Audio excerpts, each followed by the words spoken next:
నమస్కారం అండి. ఏం కావాలి సార్, మిమ్మల్ని చూస్తుంటే పెద్ద ఆఫీసర్ లా ఉన్నారు. నాకు ఏదన్నా చిన్న పని ఇప్పిస్తారా? పని కావాలా? ఏ ఊరు నుంచి వచ్చావు బాబు? నేనండి, మా ఊరండి నువ్వు నాకినపాలెం అండి.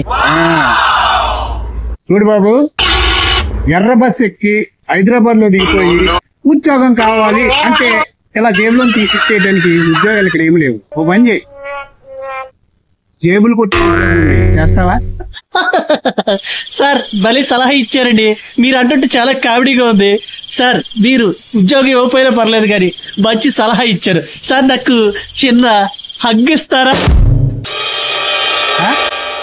హగ్గ అంటే కౌగిలింత. సరే, దాందేం పోయింది, రా. వస్తాను సార్. భలే గమ్మత్తుగా ఉన్నాడే.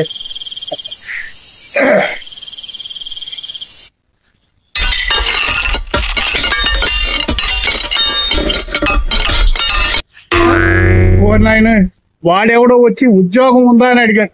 ఏదో సరదాకి జేబులు కొట్టే ఉద్యోగం చేస్తావా అన్నాను. వాడు తీరా చూస్తే నా జేబే కొట్టేశాడు.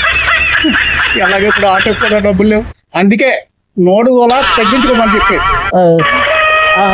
ఈ పర్సులో డబ్బులు ఎంత ఉన్నాయి చూద్దాం. ఈ పర్సులో 3000 దాకా ఉన్నాయి. ఇవాళ మనకి ఫుల్ పండగ.